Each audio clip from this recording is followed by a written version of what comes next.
Bonjour à tous et bienvenue dans une nouvelle vidéo. Ça y est, Red Bull a tranché, Sergio Pérez et Daniel Ricciardo resteront bien à leur place jusqu'à la fin de la saison et après on verra comment on va faire pour la saison 2025 avec Lawson et Hadjar dans l'équation.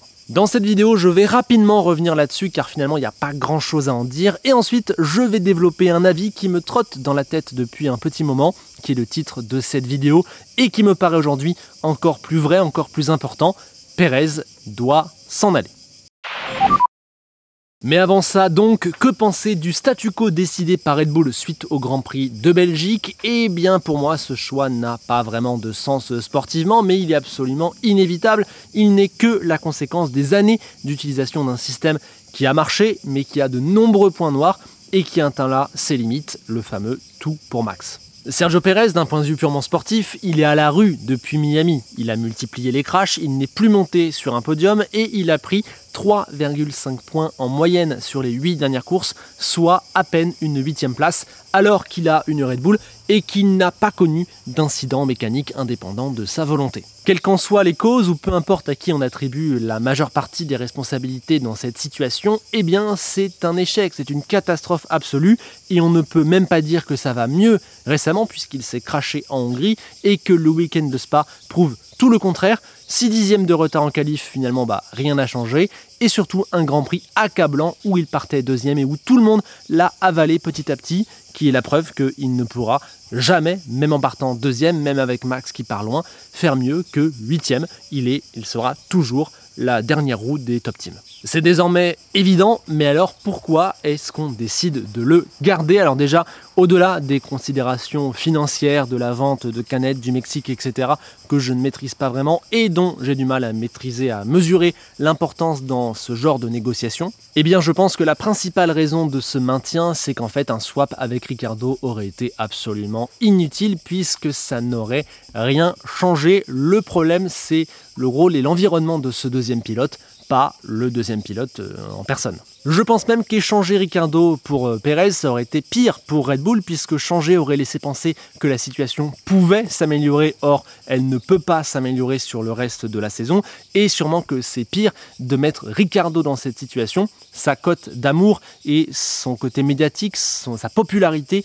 est bien plus grande que Sergio Pérez. Il a aussi un passif avec l'équipe, il est considéré à plus haute valeur, donc tu ne peux pas le traiter et le mettre dans la même situation que Pérez est aujourd'hui. Alors que voilà, Pérez il peut faire encore 10 Grands Prix dans cette voiture comme ça. Bon, évidemment on râle, mais dans le fond, ça change pas grand chose médiatiquement. Après Albon, Gasly et maintenant Pérez, si ça avait aussi échoué avec Ricciardo, qui est un des chouchous de la famille Red Bull, là ça aurait été beaucoup plus explosif et intenable, et on sait très bien que ça aurait donné exactement la même chose à peu de choses près. Donc ouais, Red Bull a préféré dire allez on finit comme ça plutôt que de se rajouter du drama.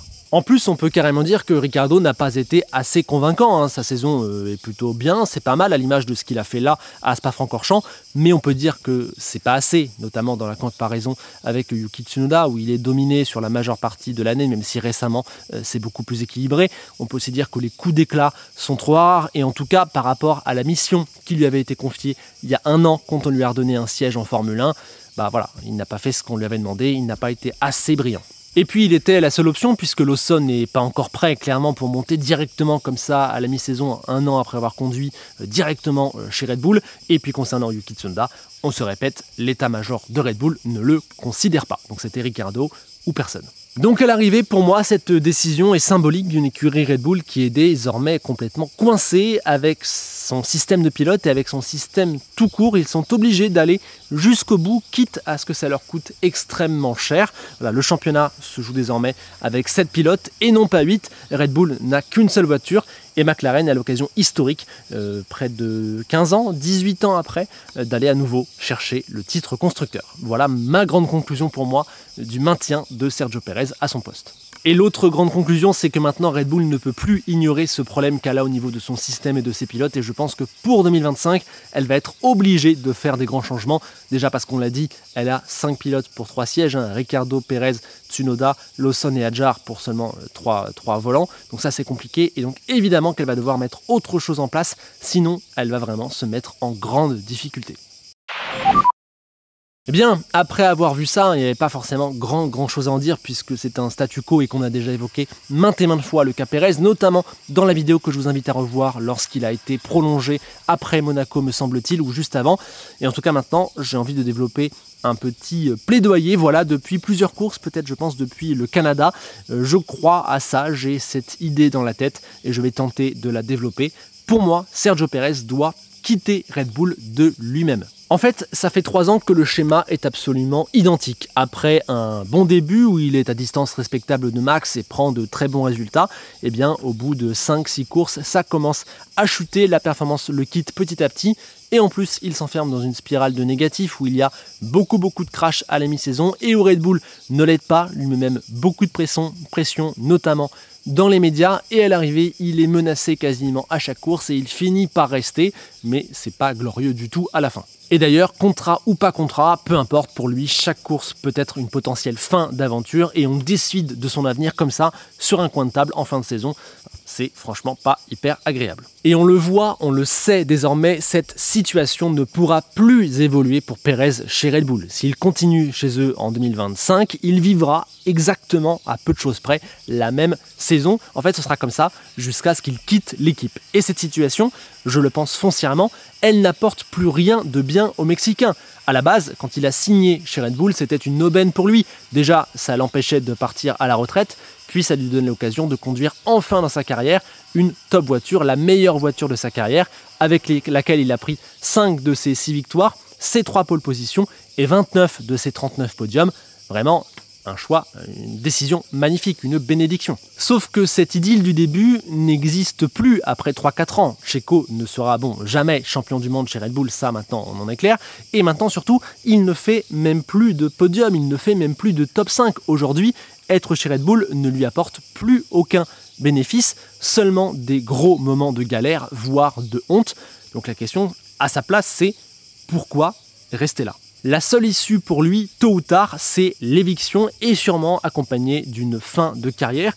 Il y a échappé l'an dernier, il y a échappé là cet été, mais ça peut arriver après Singapour, ou bien en décembre, ou bien à la 3e course de la saison 2025, on ne sait pas. Et quand ça arrivera, eh bien Checo aura tout perdu et sera probablement forcé de partir à la retraite, sur en plus une très mauvaise note finale que sa carrière ne mérite pas. Or, il a pour moi la possibilité d'échapper à ce scénario, de vivre une meilleure fin de carrière, de mettre fin aussi, je pense, à ses souffrances, c'est de partir avant d'être viré. Pour moi, il est encore capable de très belles choses, on le voit sur ses débuts de saison, quand la voiture lui est encore conduisible, il prend des podiums, il est pas si loin de Max, il est capable d'amener une voiture vraiment haut. Sergio Pérez, d'ailleurs, c'est un des pilotes les plus fiables du plateau, qui était très reconnu chez Force India, chez Racing Bulls. Il n'est pas non plus hyper vieux, il n'a que 34 ans, c'est finalement 2 ans de moins qu'un Hülkenberg qui aujourd'hui est au sommet, et Hülkenberg et Pérez, ils ont une carrière qui est finalement globalement assez similaire, qu'on a souvent en tout cas comparé. Donc je pense qu'aujourd'hui, Pérez, si on le met dans les mêmes conditions qu'Hülkenberg, il peut faire peu ou prou la même chose. À mon sens, chez Red Bull, le souci, c'est plus la voiture et le rôle et l'environnement que le pilote. Donc Checo peut encore exister en Formule 1 et il a de quoi s'offrir une belle fin, une meilleure fin, une situation beaucoup plus confortable, voire même, pourquoi pas, une potentielle dernière belle histoire. À la place d'être viré sur un coup de tête du jour au lendemain, probablement pour rien, je pense quand même que c'est mieux. Sur le marché, je pense qu'il lui reste 2 places, une chez Sauber, une chez Alpine. Et à mon sens, vous me direz si vous partagez cet avis, aujourd'hui, pour Pérez, être chez Alpine ou chez Sauber en 2025 et sur du plus long terme, c'est mieux que de rester chez Red Bull aujourd'hui sur un temps qui pour l'instant est indéfini. Alors évidemment, je ne maîtrise pas les questions de contrat, d'argent, de clauses, de vente de canettes, etc. Et je ne sais d'ailleurs pas aussi à quel point Alpine ou Sauber pourraient être intéressées, même si à mon sens, elles auraient plutôt raison de l'être. Mais voilà, à sa place, si j'étais Sergio Pérez aujourd'hui dans sa situation, je pense que je tenterais de m'en aller, de foncer, de partir de Red Bull. En vrai, surtout quand je vois le projet Audi, alors oui, effectivement, on n'arrête pas d'en parler dans les récentes vidéos, ça va pas forcément fort en ce moment, les rumeurs sont pas bonnes et tout, mais à la place de Pérez, comme un petit peu ce qu'a fait Hülkenberg, encore une fois, j'ai tendance à vraiment rapprocher ces 2 pilotes-là, eh bien, ça se tente, puisqu'aujourd'hui, il n'a plus rien à gagner chez Red Bull, on l'a expliqué. Le projet Alpine, bon, je pense pas forcément que ça colle avec la personnalité et les envies de Checo, mais voilà, du côté de Audi, il y a une année à passer chez Sauber, et après, il y a un grand pari qui peut-être peut fonctionner, peut-être que dans 2 ans, eh bien, c'est Checo qui joue le titre dans une Audi.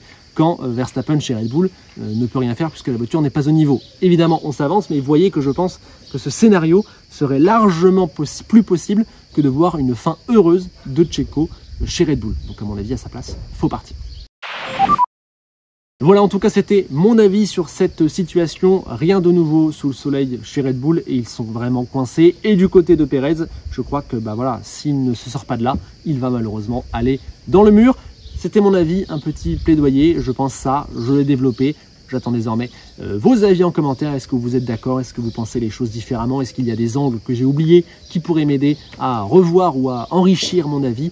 Quelle issue voyez-vous à cette histoire entre Pérez et Red Bull, aussi au niveau des sièges du Red Bull? Bref, je vous attends en commentaire pour en discuter. Et au passage, on pense au petit like et à l'abonnement. Merci de votre écoute et on se quitte comme d'habitude avec Enzo Ferrari qui remercie Red Bull qui lui offre des moments de coéquipier plus gênants que ce qu'il n'avait lui fait entre Alonso et Massa il y a quelques années chez la Scuderia. Voilà, on pensait que c'était pas possible de faire une situation plus déséquilibrée et en fait, si. Allez, à bientôt.